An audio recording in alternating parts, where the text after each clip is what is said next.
Shalom, saudara, hari Minggu ini ada di dalam keluarga masing-masing dan sedia mendengarkan firman Allah. Izinkan Roh Kudus berbicara lebih dalam di atas pemberitaan firman Allah. Sebelum saudara mulai membaca firman Allah, pasti saudara sudah berdoa, minta pimpinan dan Roh Kudus untuk menuntun di dalam pembacaan dan renungan firman Allah. Renungan firman Allah saya ambil dalam kitab Yunus. Ini mungkin satu kitab yang sudah bisa baca karena ini satu paket cerita saja. Tapi di dalamnya ada mengandung kebenaran yang dahsyat. Saudara yang saya kasih dalam Tuhan Yesus Kristus, keadaan-keadaan yang sedang terjadi di sekitar kita dengan lockdown. Kalau di Indonesia lockdown itu diistilahkan dengan PSBB. PSBB itu adalah pembatasan sosial berskala besar. Dengan pembatasan sosial berskala besar, kita tidak bisa bergerak jauh-jauh. Semua dibatasi oleh militer, oleh polisi. Supaya apa? Supaya ada keadaan darurat yang sedang terjadi yang perlu diresponi. Untuk apa? Supaya penyebaran penyakit dari COVID ini tidak terjadi menjadi banyak. Dan saudara, dengan PSBB ini saya mendengar di daerah Tanah Abang sana di Jakarta, tinggal beberapa anak muda, beberapa bapak-bapak tidur di emperan. Karena di tempat kosnya dia tidak bisa bayar.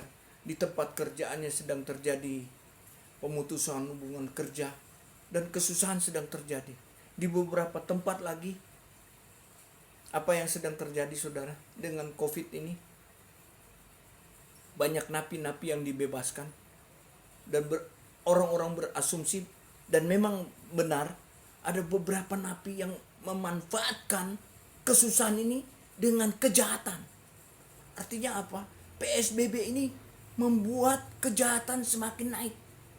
Untuk saja polisi dengan sigap tegas, cepat intervensi turun tangan ke lapangan. Bagaimana dengan gereja meresponinya? Tidak ada cara lain.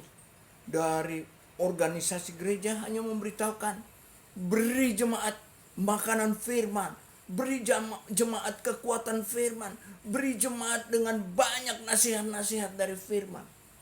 Dan hari ini adalah judulnya PSBB juga. Peningkatan spiritual berskala besar. Kalau keadaan di sekitar kita sudah extraordinary yang harus diantisipasi. Karena begitu besarnya, luar biasanya kejahatan, situasi yang membuat kita tidak berdaya. Tapi percayalah, harus dengan extraordinary juga. Jumbo. Bukan extraordinary juga, tapi dia harus lebih besar lagi. Mengantisipasi luar biasanya itu dengan firman Allah. Mengapa saya ambil firman Allah dalam kitab Yunus? Ada satu peristiwa yang sangat kita mengerti dan saya langsung ambil dari ayatnya yang keempat. Mulailah Yunus masuk ke dalam kota itu sehari perjalanan jauhnya. Lalu berseru, 40 hari lagi, maka Niniwe akan ditunggang balikan. Itu bahasa apa? Bahasa firman Allah dari Yunus yang dari Tuhan. Tapi bagi orang Niniwe itu bukan bahasa yang biasa saja, bukan bahasa yang bisa diperdebatkan. Tapi bahasa itu mereka meresponinya bahwa benar-benar itu bahasa firman Tuhan.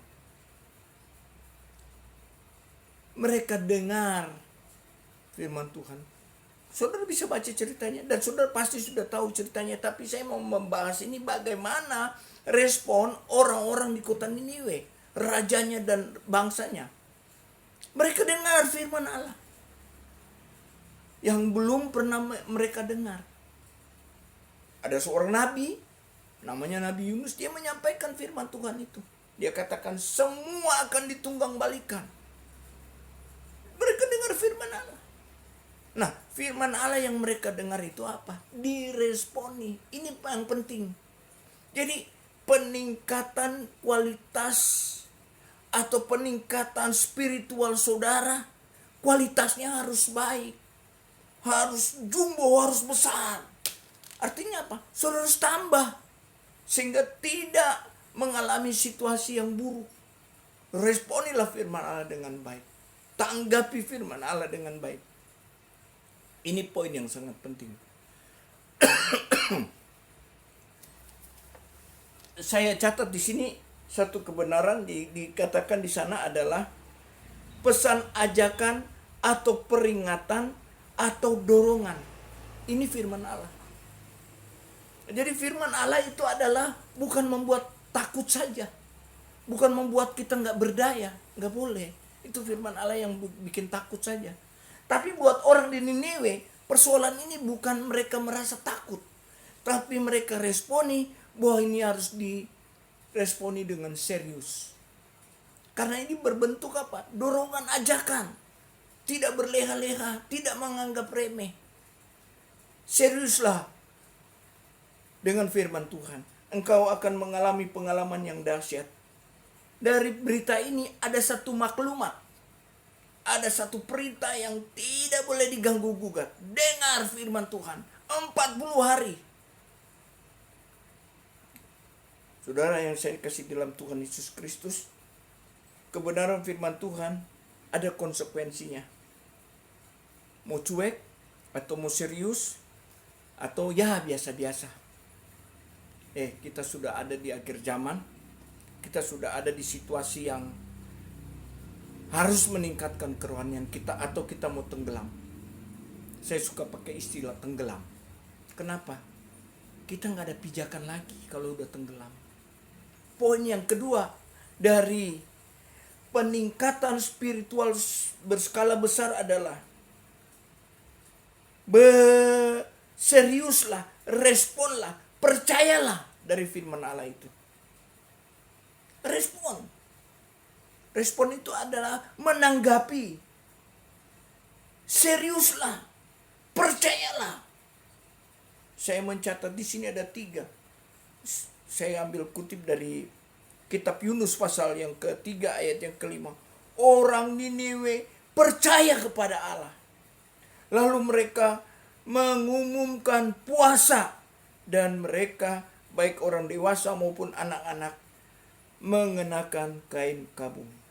Ada 3 hal yang mereka responi dari firman Allah dan percaya firman Allah. Yaitu berkabung, puasa, dan mencari Allah. Kata berkabung itu artinya mereka masuk kepada situasi tidak boleh senang-senang. Berkabung di sini ada sebuah keprihatinan. Berkabung di sini adalah sebuah kesadaran diri. Kita sudah salah. Jadi percaya di sini bukan hanya percaya dengan akal pikiran, tapi meresponi dengan hati yang paling dalam. Saya tidak boleh begini, saya harus merubah. Itu baru bilang percaya. Yang tadinya saya melangkah ke sana, harus balik kepada langkah yang sebenarnya yang diinginkan Tuhan. Itu baru bilang percaya. Kalau percaya cuma asal di KTP itu bukan percaya. Itu cuma terdaftar engkau sebagai anak Tuhan atau orang Kristen. Tapi orang-orang di kota Niniwe berkabung, bukan sekedar percaya, berkabung. Seolah-olah ada yang mati. Berkabung di sini. Waduh, mereka hancur hati. Mereka langsung spontanitas berpuasa. Sampai anak-anak disuruh berpuasa. Sampai hewan-hewan disuruh berpuasa. Artinya apa? Lockdownnya bukan lockdown sekedar pembatasan sosial. Tetapi mereka lockdown dari sebuah keadaan, dari situasi yang membawa mereka kepada kehancuran, mendekatkan diri kepada Tuhan. Itulah yang saya boleh sebut tadi. Peningkatan spiritual, pendekatan kita dengan Tuhan semakin hari semakin besar, semakin hari semakin dalam, semakin hari semakin baik. Tidak tenggelam di sana. Itu poin yang sangat penting. Poin yang ketiga yang saya catat di sini,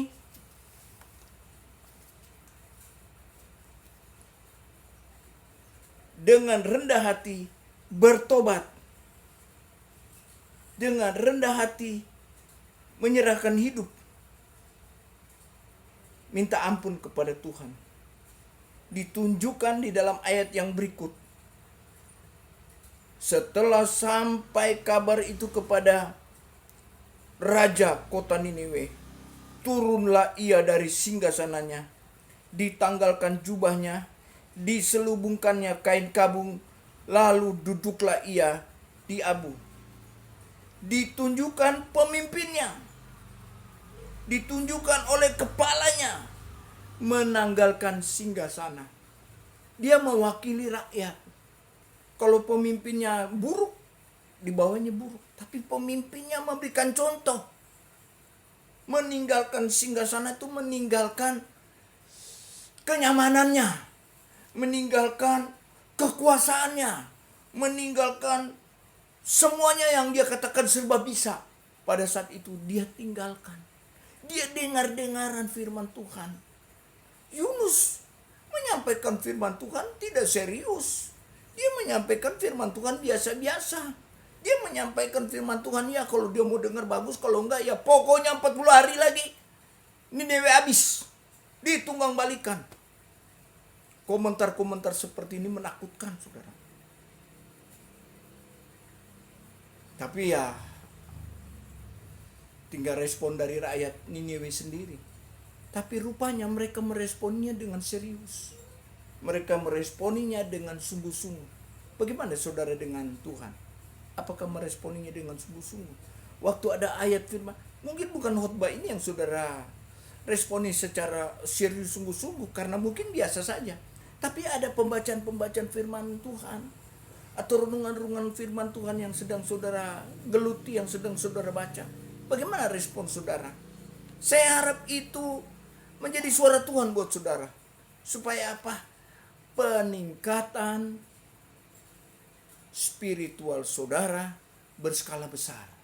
Ditambah, kalau keadaan semakin sulit, ditambah dari keadaan rohanimu.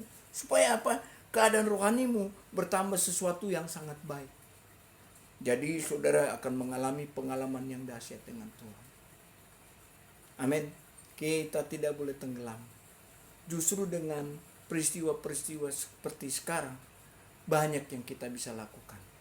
Banyak yang kita bisa perbuat dengan lingkungan kita, dengan teman-teman kita, dengan orang yang di sekitar kita.